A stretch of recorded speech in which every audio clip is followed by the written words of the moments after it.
after you did The Voice, how did it come about that you became a coach, a vocal coach on that show? In, I think, 2020, I started vocal coaching on American Idol. Okay. And I think people just caught wind that I was doing the TV circuit. I did American Idol. I did Alter Ego. I did I Can See Your Voice. How did the American Idol thing start? How did you start vocal coaching on that show? I was singing background for Katy Perry for years, and her music director also music directed at American Idol. You also had the opportunity to sing with Shaka Khan. You also sang with Olivia Rodrigo, who is like killing the game right now. Even you sang with her on SNL, correct? So you've also had the opportunity to do some vocal arranging for people like Brandy, for example. Brandy's also an amazing singer. Yeah. Like Brandy doesn't need any help, so it's kind of like, what do you want us to do? Yeah. I was not expecting. I thought she was gonna scrap everything and redo it, but she kept them and she re-sang everything that I wrote. So that was a huge honor. You were in a Trolls movie. Yeah, that was a really special experience for a bunch of reasons as well. We got to meet Justin Timberlake that day. He came into the studio, and then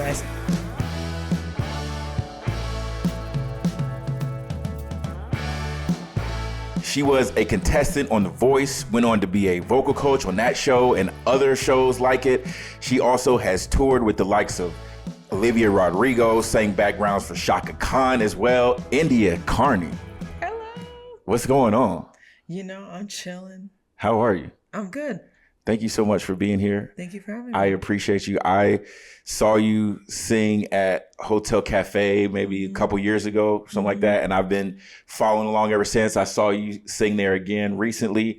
And it was cool to connect there. And then you agreed to come on here. So I'm stoked to be doing this. Yeah, thank you for having me. And thank you for coming to the show. So I appreciate that. Yeah, absolutely. All right. So let's talk about The Voice. Sure. First of all, I want to talk about the moment where you're singing and all 4 judges flip around. I imagine that had to be a surreal moment. It was. I didn't know what to expect. I had auditioned for a bunch of those shows already, and so I was at the point of giving up. Not in like such a downer way that I put all my worth in those shows, but just I had put so much time into it. I was like, okay, I guess this isn't for me. Right. And then this one worked out, season 8 of The Voice. And then, but by that time, because I should have given up. I didn't go in with any expectations. And I think that's what made my experience so great. And so the last thing I expected was for a 4-chair turn. And that's why when you watch the video, you can hear my voice crack a little bit, because I was just like, oh, okay, it's happening. Yeah. And it's nice validation to get all 4 chairs turned, even if you already know who you want to go with. Yeah. And then so you ended up going with Christina Aguilera, correct? What did you learn from her?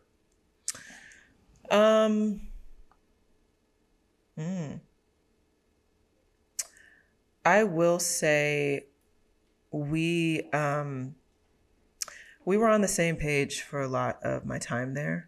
And I don't know that I can say that for every contestant and coach pairing.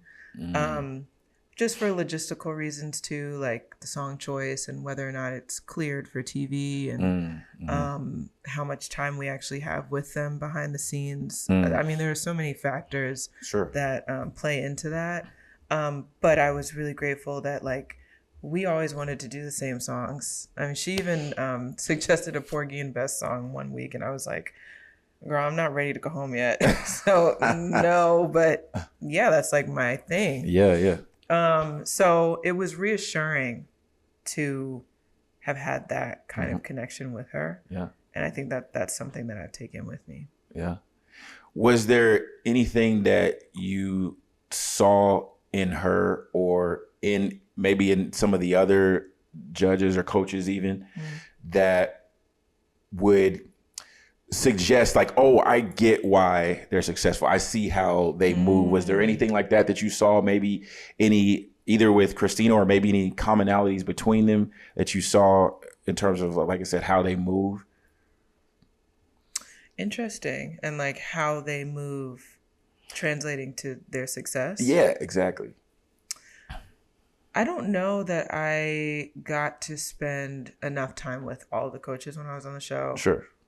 Truth be told, we have like, I don't know, at the time, like maybe 20, 30 minutes a week with them or something like that, if I remember correctly. Right. She knew how to have conversations about song form and arrangement choices and stuff. But, you know, we all did, and we all like collaborated and contributed to that process, from the vocal coaches to the band themselves, to the coaches, to us. I was in music school at the time, so I was really familiar with those kinds of conversations. Right. I had a lot to learn because I was an opera major, and so there are things that don't cross over. So I learned, you know, just more skills in having those kinds of conversations, musical conversations. But I wouldn't say like anyone in particular even stuck out. Yeah, we were just all speaking the same language. Got you. What specific skills did you have to learn? You mentioned having to learn things coming from an opera background. What were those things that you had to learn, you feel like? I learned a lot about artistry and how to conduct myself on stage. Like, it was my first time, just like it is many contestants' first times, using in-ear monitors in performance. That was a really jarring experience, and I'm glad that I had that experience then, because now I'm comfortable with them, even though I still don't love them.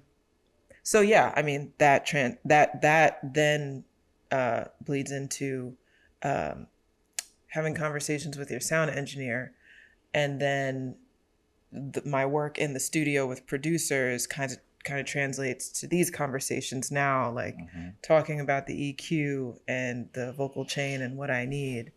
And then in each venue, your needs change. So just learning to be really on top of your sound needs. And then, you know, I was never like unprofessional, but the idea of like a call sheet and how unions and sticking to time, really sticking to the schedule, because there are so many moving parts. I got to see those moving parts.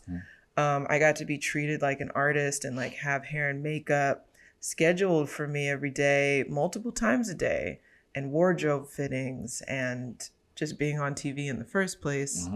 And then, being crazily in the public eye. It was a crash course in being a live / recording artist. Yeah.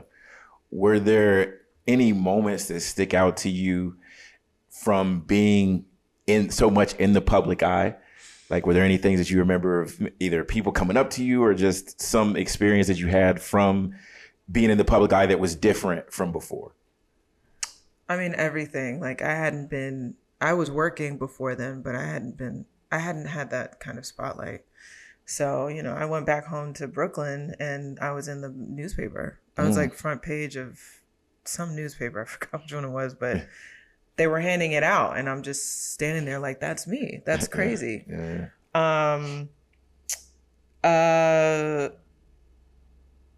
mean, I got a lot of hate online too. I didn't like that. And that was weird for me to have to sit with. But after years passed, I am at peace with everything. But, you know, that's also a risk that you take being so visible. So I think that was also a crash course in social media and being visible in that way. Yes. What did you, or I guess, how did you end up, because you said, you know, years later, you're at peace with everything. How did you kind of go through that process of learning to cope with all that or dealing with that hate? Because, I mean, that is something that you will get the more you rise in visibility, you know, even just on social media, you know, you have posts that, you know, I've had a couple posts that, you know, did some decent numbers, but then you always have those people that are going to have something negative to say. So like, as artists are dealing with that, how did you kind of come through that? I don't actually remember. I think it just happened. I mean, I cried a lot. I had to stop looking at the comments, especially on YouTube, because that's where most of the videos were posted. Yeah, The Voice wasn't posting as much content as they are now back then. Yeah. So most of what I was seeing was on YouTube videos. And yeah, I just had to stop looking at the comments. I think that was the main thing I did and learned and then took with me. Nowadays, you know, if I see a comment that hits me, I'll just stop reading the comments. It's can be that simple if you have the discipline. I'm also, I'm a very hardworking perfectionist. I reframed over time what they were saying. They had a lot of comments about my vibrato. And as I finally found my voice, I looked back and listened to my stuff and realized, okay, I think what they were trying to say is that it was just too much vibrato because I'm not singing operatic music on The Voice. I'm singing pop music and just more contemporary styles that don't call for that kind of technique. Because I was in school at the time, that's the technique I was focused on mastering. And, you know, classical music has this understanding, unspoken or not, that the way you are taught to do things is the way that it is done. And it's the prime way to do it, which doesn't exist in more contemporary styles of music. There's so much more room for artistry, and I think that's the whole point. But when you're in that lane, you are given a set of rules that you have to follow, and that is the way to be the best musician. So I was stuck in that kind of mindset, which is why I brought it to The Voice. Looking back, like I was starting to say, I was just using improper style and I was just making choices that weren't the best. So that's how I have reframed their comments over the years, and it makes sense to me. I'm always looking for something to break myself down about, and that made sense to me. And I'm glad that I came around to that reframe, because I could have been really stuck right now. And instead, I am empowered in the fact that I'm such a versatile singer. Yeah, I love that. Yeah, I love how you talk about, you know, reframing those negative comments and you know, trying not to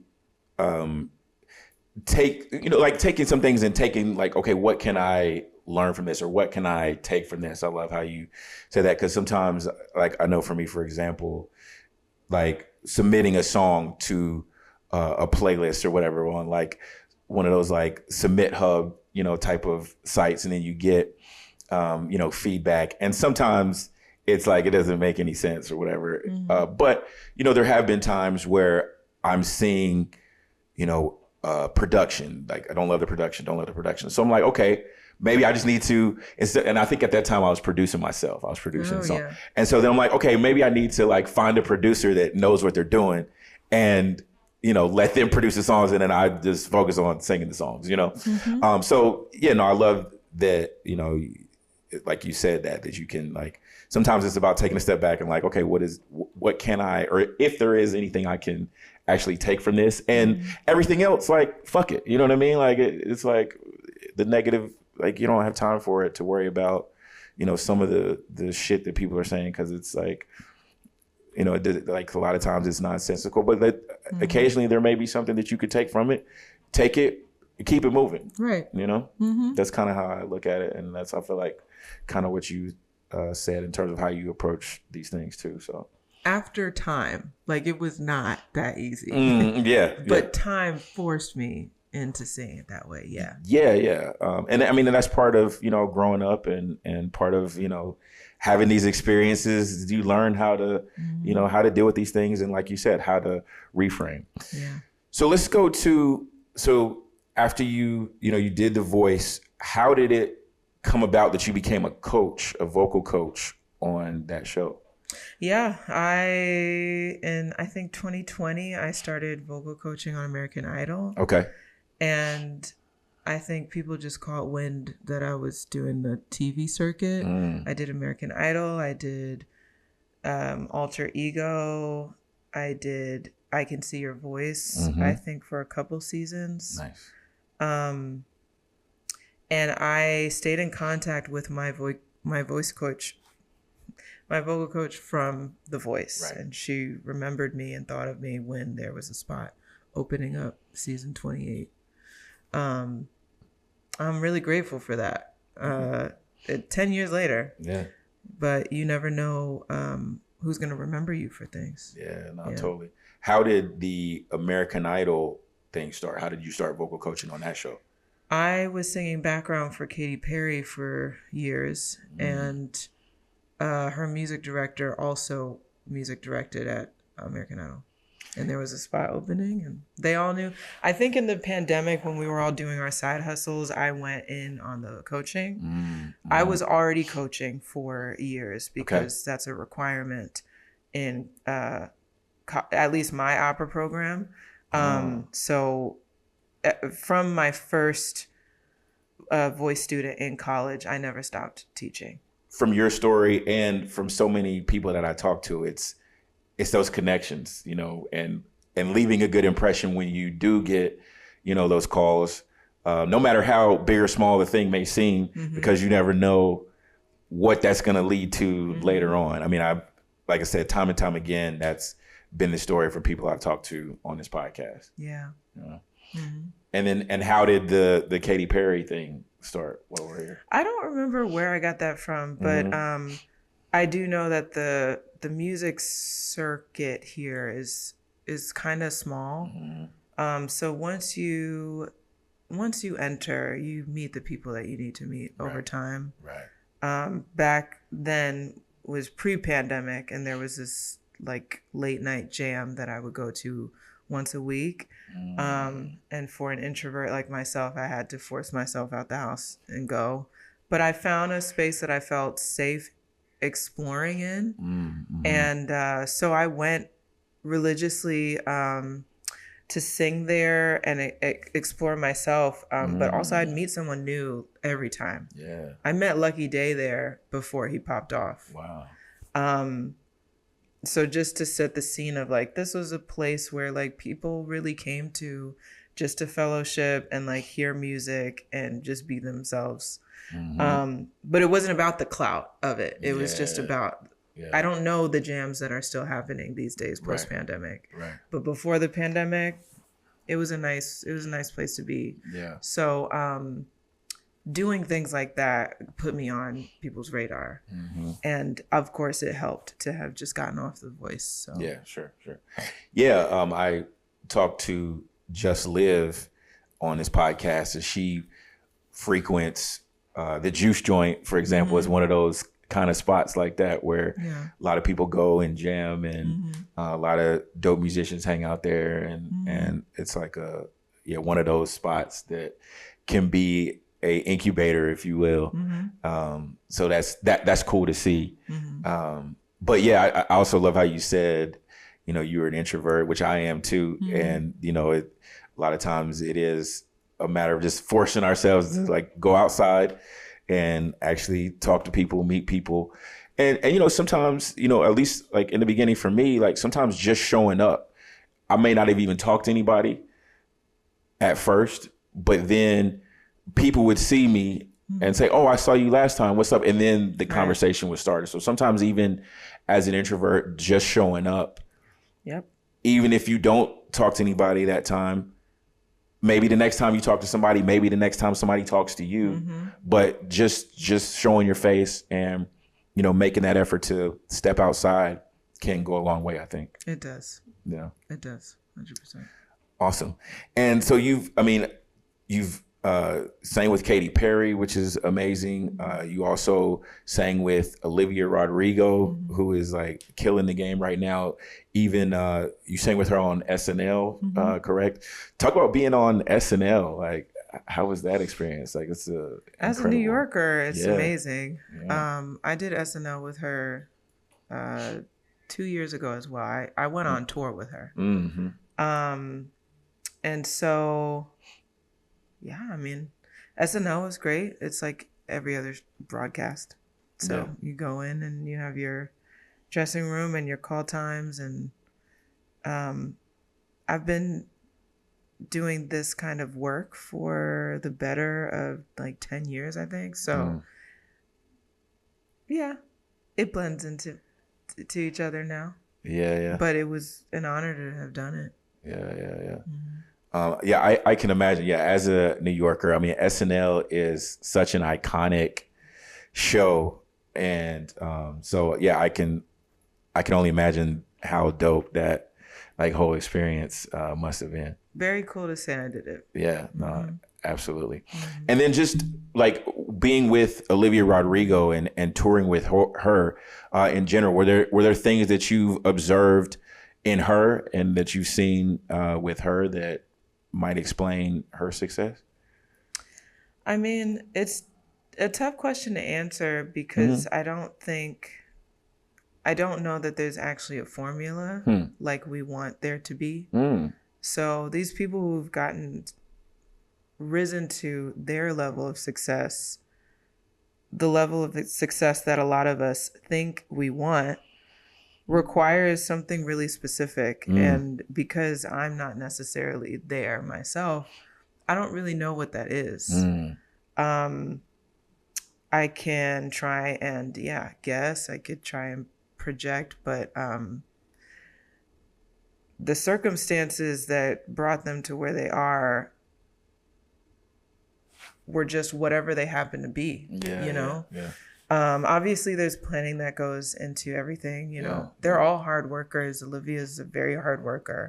And it was great to see that. I believe that is a quality that's got to be a quality among many, Christina included, but beyond that, I don't know that I could tell you because I'm not in their lives like that. Sure. I'm just a sideman on a job like that.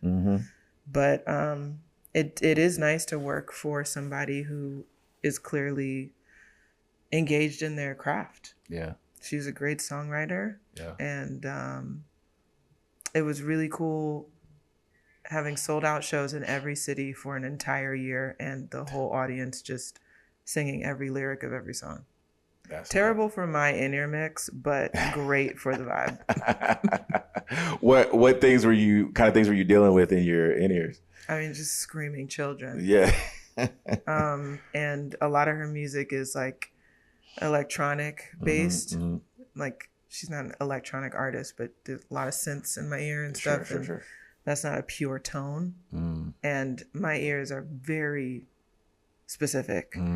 So I spent the whole set searching for a pure tone that could give me enough like information pitch wise. So when you have that already that I'm struggling with, along with the screaming kids, it's a bunch of frequencies clashing together. Yeah. So how did you kind of get through that or work through it? Every show I had new conversations with the sound man, and we just tried our best, basically. The short of it, is just like identifying specific frequency ranges that you either need or are missing, and focus on getting those in or out of your mix. My priority is the vocal clarity of everything. Usually my voice is the loudest, but it's also got like a great deal of compression on it, and usually has like high end, cutting out the lows and taking some lower mid-range out, but that doesn't always transfer to an arena. Sometimes I need like the exact opposite, but I don't know until I'm there. Oftentimes we have talkback mics on stage so that we can just turn around, talk to the sound man via a microphone. Gotcha. To make changes. And I wore that out. Yeah. He's sick of me. Hey, I mean, you gotta do what you gotta do, right? Yeah. Gotta get your sound right. Yes. That's what's up. You also had the opportunity to sing with Shaka Khan, who is a legend, like legend status. Like, absolutely. Yeah, talk about that, because that is like. Well, that wasn't even planned. Really? I don't think I'd ever be hired to sing backgrounds for Shaka Khan, even though I'd love to. But if I got that job ever, I would be practicing daily. This was an award ceremony called the Resonator Awards that honored women in music. And she was being honored this year. And Leila Hathaway came on to honor her, as did many other artists. And she was tasked with singing Through the Fire. We actually had a bit of a thing where, well, anyway, she was singing Through the Fire and Love Me Still. Beautiful. But towards the end of Through the Fire, it was clear that like we needed to bring Shaka on stage. And so she got her to come finish the song, right? Wow. And that's how I ended up singing backgrounds for Shaka Khan. And I'm just standing there like, yeah, sure. Yeah. Like, this is everything I wanted. No. I mean, let alone singing for Leila Hathaway already. That was a dream come true for me. And then you had Shaka Khan, who's just there having a good time and decides to come on stage to sing her song. Yeah. That's awesome. I've been able to greatly level up this podcast since I've been shooting here at LTE Studios in downtown LA. So if you want to shoot your podcast, your music video, your social media content, hit them up, because you can do it right here and they can accommodate you. You can even get a 10% discount on your first booking. So you can hit them up by going to Instagram, looking up at LTE Studios, shoot them a DM, or you can email them info@lactoseent.com. Tell them Broadway sent you. Now let's get back to the episode. So you've also had the opportunity to do some vocal arranging for people like Brandy, for example, which is awesome. Brandy's another like iconic singer. So to be able to do work for her is amazing. Yeah. Yeah, it was a huge honor. Yeah. I don't remember. Yeah, I do remember when I got the call for it, and I was just kind of in disbelief because it was me and one other singer who were tasked with getting all the guides together. And so I was like, oh, it's just us? That's interesting. Good interesting. I mean, I don't even know that I would have picked myself for that job. But I was basically in charge of all the vocal arrangements. And then the other singer, Tatiana Clark, was laying down the lead vocal guides. And basically guides are just suggestions for what you can sing, what the artist will sing. But, you know, Tatiana is an amazing singer.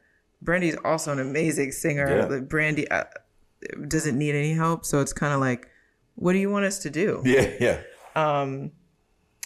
Because to be frank, we're going to do you. Like, we studied you. Right. So you're either going to love it or you're going to hate it. And you're going to hate it because it's derivative, because we studied you. So it was interesting. I mean, I'm really grateful that I have cultivated my own sound, especially as an arranger. Yes. It's very different from Brandy, but I can do Brandy if that's what you want me to do. So I felt like I was tasked with finding the right balance of the two of us, because I am not Brandy, and if I give her me, that's not going to be her, and I'm here to work for her. And it's one of those few scenarios, honestly, like a lot of times, you know, you'll have clients and you may not be emotionally invested in the project you're working on, who knows. This was something I was very emotionally invested in, and I just wanted to get it right. Yeah. So I feel like I learned a lot, and at the end of it, she kept all the arrangements I did. Nice.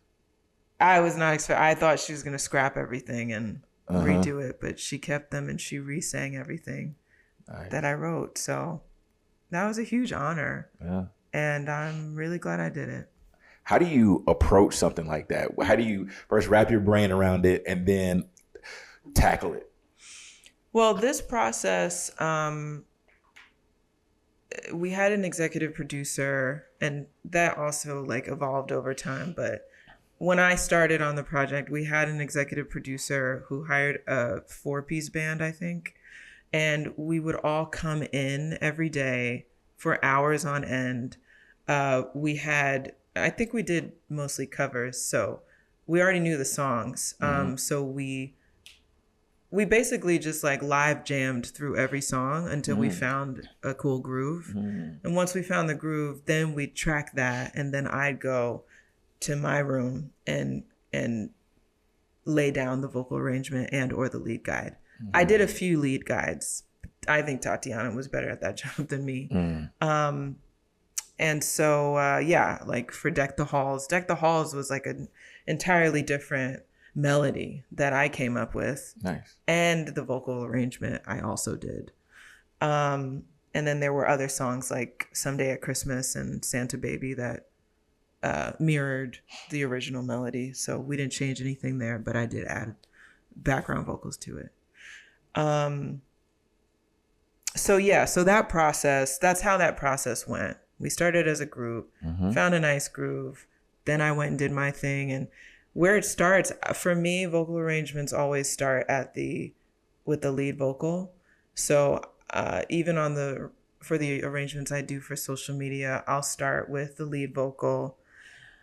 I sing so much that I know when I want to change the melody or add embellishments and stuff. It's not a crazy thought process for me at this point. But I do need to lay that down before I add the backgrounds, because to me, the backgrounds are meant to enhance the vocal. And so those are the steps I took. And yeah, if Tatiana finished her lead guide, then I went in and did the vocal arrangement around her guide. And it honestly was great. And the studio was like 10, 15 minutes from me. So yeah. And I spent my birthday in the studio. It was great. Yeah. Awesome. That's amazing. And I assume, was that call to do that one of those things also where you worked with somebody in the past and then they recommended you, that type of thing? Most things are like that. Yeah. So it's really exhausting to be in customer service. I tell people that's how I look at my job, because they want you available 24/7 and you are always performing for somebody, whether you're on or off stage. And it's a really hard thing to keep up, but everyone is watching. Most of your friends, most of your connections, most of the people you know in LA double as industry or as co-workers. So you just have to be mindful of the fact that like you got to be on all the time. Yeah. It's like a job fair 24/7. Yeah, that's a great way to put it. You also mentioned your social media, and you do covers and different arrangements for that as well. You have 100,000+ followers on Instagram. How do you approach social media in general? Do you have a certain strategy for how you tackle it, or how are you doing that? No. With how much it's evolved over the years, it's gotten really hard to keep track of. And I'm not a social media person in that I enjoy chasing the algorithm. I don't enjoy chasing the trends. When I first got on social media, it was back when we were still just posting photos. And then I saw people singing online, and my first thought was like, okay, well, I could do this too, but it kind of feels like I'm copying somebody else's idea. And also, like, I don't want to sing in vain. It feels like it's in vain if I post my camera up and just like sing into it all day. And so it took me a while to come to terms with how I wanted to present on social media. And then years ago, I pulled from my a cappella background and started doing these vocal arrangements.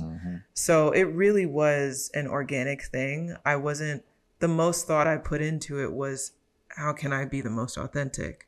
But I wasn't looking at stats or anything like that, which is probably really helpful. But I didn't have that. I didn't have the pull towards that at that time. So anyway, that's how I ended up doing the vocal arrangements. And vocal arrangements and also just like general reimaginings of songs. I did an arrangement, a piano vocal arrangement of Ain't No Sunshine a long time ago that kind of put me on a lot of people's maps. And I'm grateful that me just being myself worked for a time. As the algorithm has changed, those forms of content ebb and flow. Sure. And I don't want to get to a point where I'm chasing that, but I do want to always remain authentic. And when my videos hit, they hit. And it feels good because I put a lot of work into that.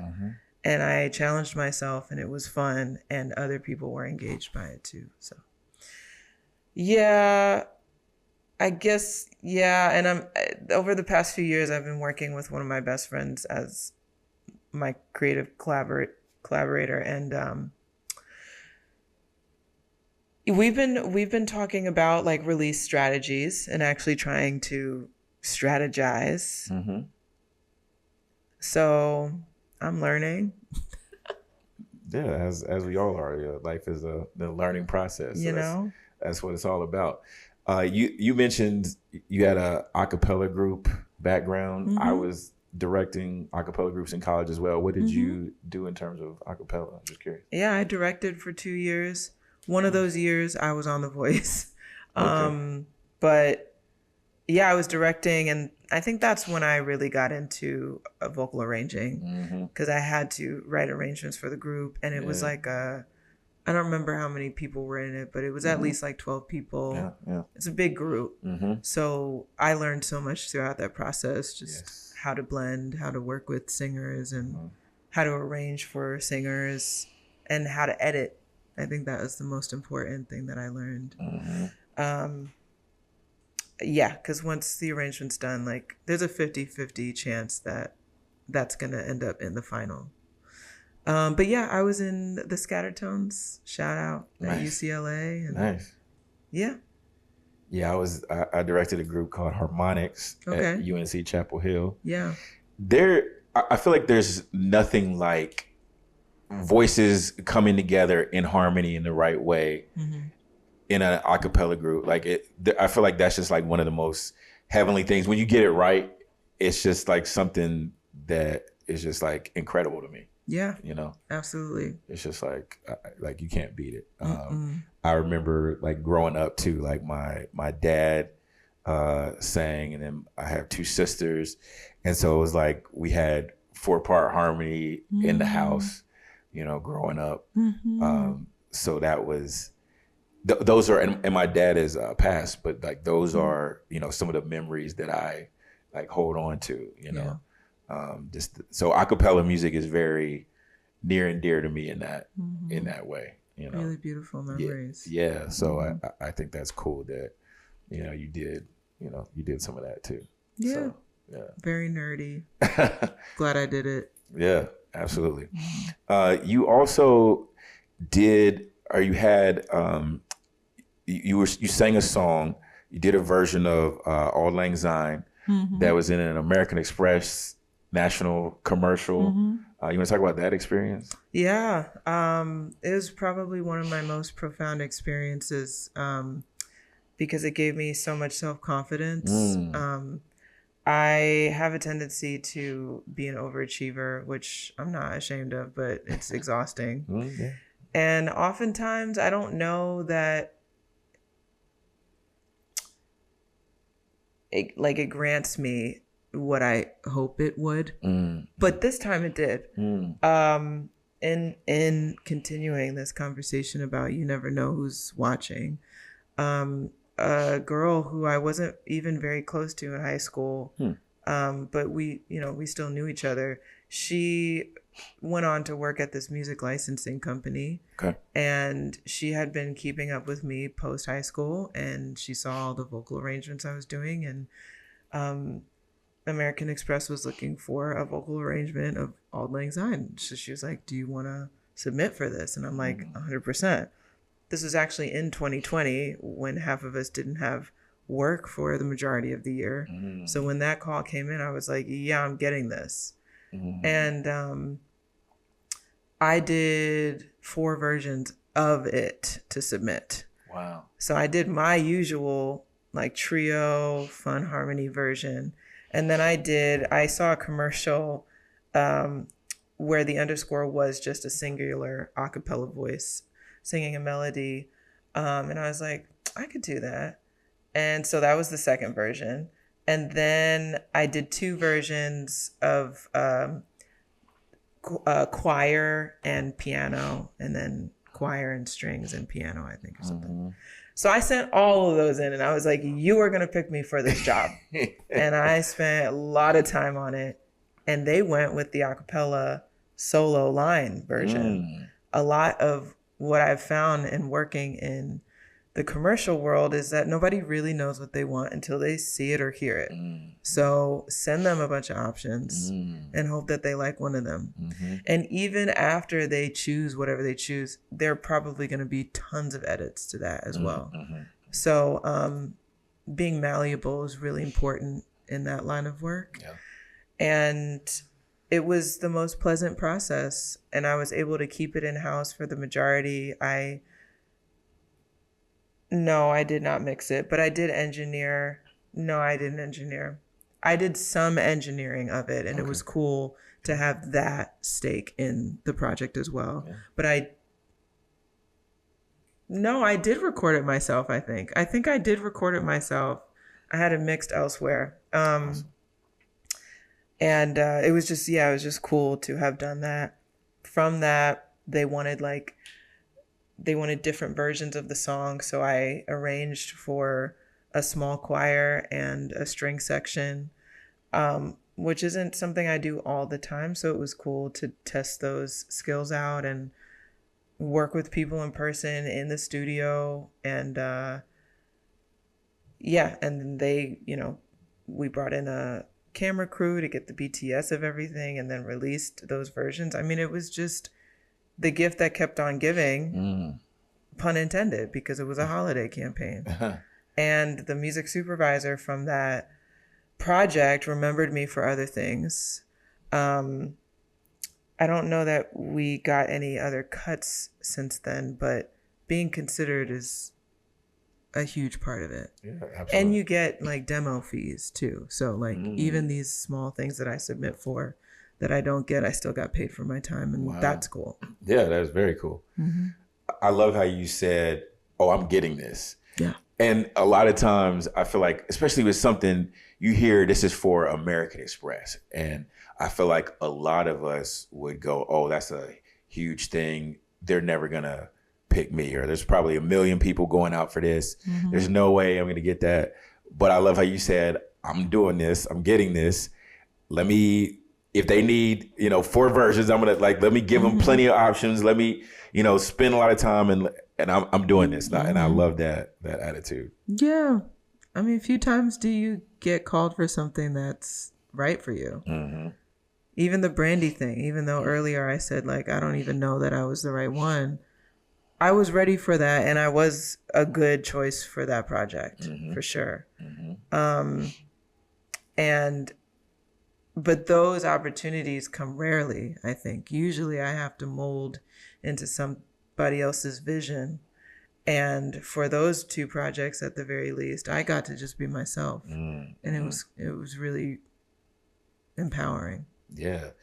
And I think it was cool earlier, too, how you said, you took part of yourself, but then also for the Brandy project, you're like, okay, let me, bring in some of Brandy too, because it's for her, but then also bring some of myself to this as well. And I thought that was cool and powerful because, I think a lot of times, in something like that, I feel like you can lose yourself in some certain projects, and so to be like, I'm going to bring some of myself. I'm going to make sure that I bring some of myself to this, because that's what makes it unique, and that's what makes you stand out. And I feel like that probably has something to do with why you keep getting calls to do things, because, you know, you're bringing yourself to that.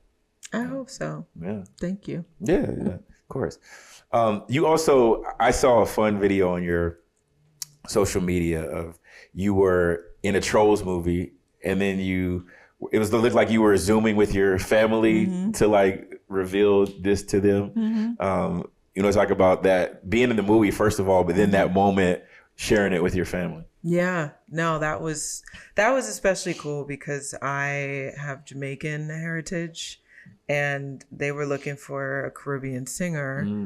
And I was like, you know, I have never been to Jamaica, but I'm from Crown Heights, Brooklyn, and I am Jamaican. So I know what I need to know to represent. Sure.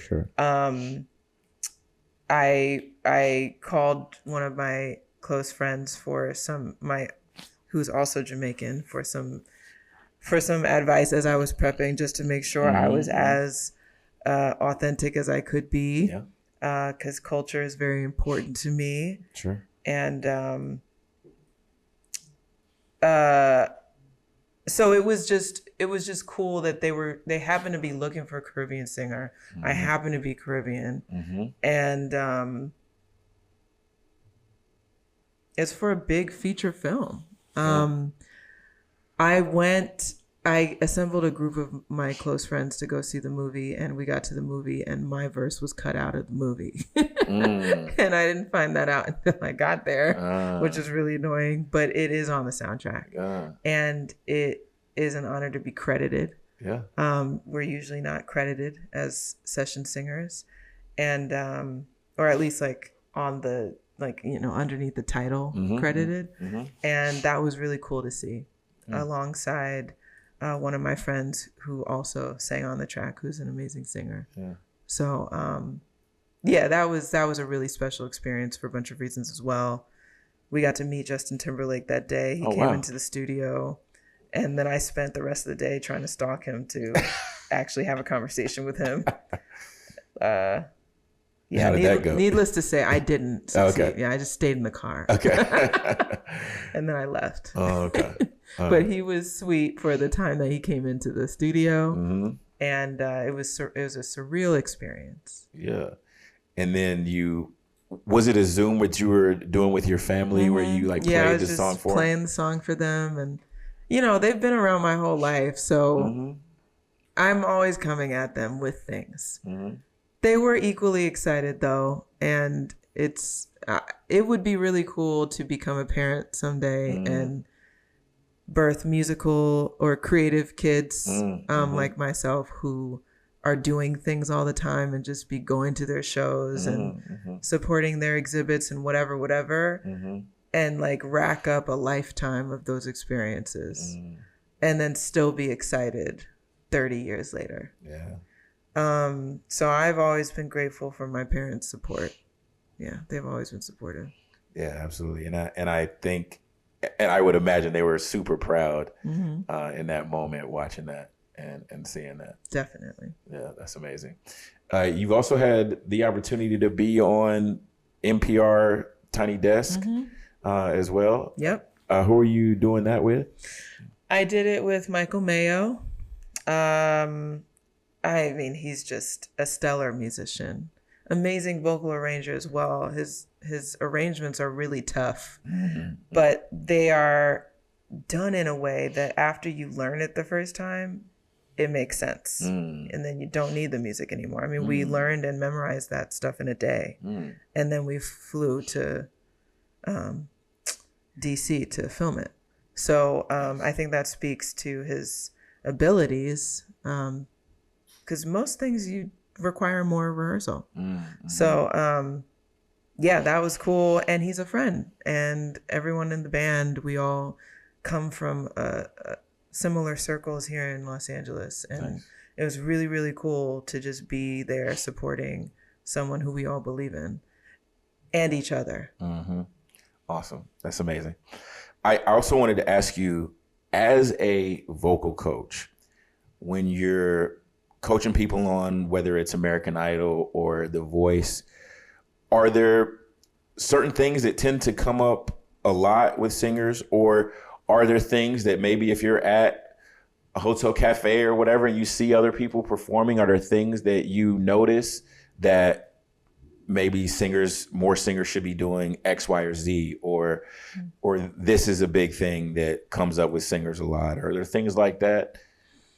I mean, a lot of singers don't warm up or know how to, which is an interesting concept because I was introduced to it at a young age. So I just thought everybody else was. I think that I'm not a scientist, but I think that you have years that you can coast not warming up and being fine. For me, it was until 18. And then I started to notice a definite shift in my singing that eventually required me to actually start warming up. But the thing about the warm-ups, it's like, it's not a one size fits all thing. It's like, yeah, not everybody's warm-up routine is going to work for everyone.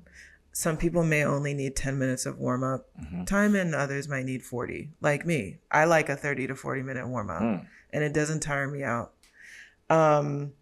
But sometimes when I'm on tour, I only need 10 minutes because I've been singing every day and I'm tired and my voice is ready to go. Or when I was with Katy Perry, like each day I would decide whether or not I'm going to warm up because I can't sing Roar and Tsunami in the same set. Tsunami goes down to a really, really low note that I can't hit if I warm up to sing Roar. So I have to just decide what's it going to be today. Or if I sing Roar, I'm singing it in a mix and I'm not actually giving it a lot of power because I want to make sure I can hit Tsunami. So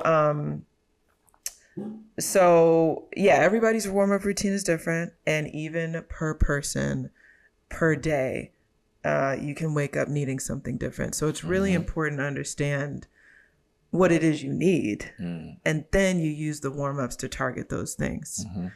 I think growing up, and even still now, we're introduced to warm-ups on like oohs and ahs and singing scales or halfway up and down the scale, or arpeggios. I can't speak today. In my opinion, those serve as like ear training exercises, if anything, reminding you that you can hear a scale and you can sing those things a cappella chromatically, and that your ear is just ready to hear things, or serve as a reminder, or like a way to awaken your body and your resonator. But the semi-occluded vocal tract exercises like the lip trills and the straw and the nasal singing and the da-da-da, those really target the chord closure itself and like focusing on what produces the sound and what's responsible for that. And that takes time. When I got to college, I did not have a mix. And 4 years later, I had a decent mix. And now I have one that I can use like pretty regularly. But it took me 4 years to do that. And that was with weekly planned, scheduled instruction with my voice coach. After you graduate from college or you're just doing your adult thing, there's like not nearly as much incentive to stick with a schedule and practice things like that. So when I'm working on these shows, of course they come in and they're like, I need more power here. I want to work on my mix. And I'm like, I know exactly how to help you with that. And it's not going to happen overnight. And you need to stick with these exercises. So I am surprised at how many people haven't come around to the warm-up idea. But it's okay. Because when we talk about it, I make sure to let them know, like, it's less about doing oohs and ahs and following a YouTube video and more about identifying what it is that you're missing and then doing exercises that are targeted towards that. Even breathing. Okay, your breathing sucks. Well, then let's focus on the breathing and less on some of the other stuff. Let's go to the gym and do exercises there, you know? And that's also what I love about coaching, because as introverted as I am and as much distance as I like to have from people, I also love people. I love singers. And I love genuine, like, earnest people. And when someone comes into my room wanting to win this competition, I want to help them. And I'm the coach who'll stay there like as late as I can and give them everything I possibly have that day. Because that time is about tailoring it to you. Awesome. I love that. India Carney, how can people find you? I am on Instagram at India_Carney. And I think it is the same on TikTok. But if it isn't, just type in my name and you'll find me. I'm also on YouTube. And that's how you can find me on social media. I also perform a lot live. So once you follow me, stay tuned for the live performances because that's where the magic is. Absolutely. No, I've seen you perform live multiple times. Amazing every time. Thank you. So definitely, if you get a chance to see her live, please do it. Any final nuggets for the people, for the artists out there? I mean, the cliche, just like, don't stop doing your art because there is room for everyone, and art allows us to connect with each other and be reminded that there is community somewhere and that your experiences aren't your own. And art has a really beautiful way of showing that. And it's really easy to be discouraged, especially in this age of technology. So the more you can just like focus in on yourself and stay motivated to creating is really the most important part of your artistry. I made a friend recently and I was on his page and I was like, you do so many things. Like, that's so cool that like you do artistry stuff, you play instruments, you build a house if you want to. You make your own merch. Like, that's cool. And for the first time I looked at somebody as a creative, and from that creativity stemmed everything that he did. And then I started to look at myself as a creative as opposed to a singer, and that being the only thing I'm good for, which is not completely accurate. I'm a creative first, and singing is the way that I like to express that. But there's so much depth to the way that I show up as a singer, and that's a really important thing to understand. So just remember at the end of the day that you are creative first, and don't try to limit that creativity. And however it shows up, just embrace it. I love it. India, thank you so much. Thank you. I appreciate you being here. Thank you. My pleasure. Thank you so much for watching. If there was something in particular you got out of this episode, definitely let us know in the comments. Please like, please subscribe. And if there's somebody who you feel like would get something out of this episode, go ahead and send it to them. We'll see you next time.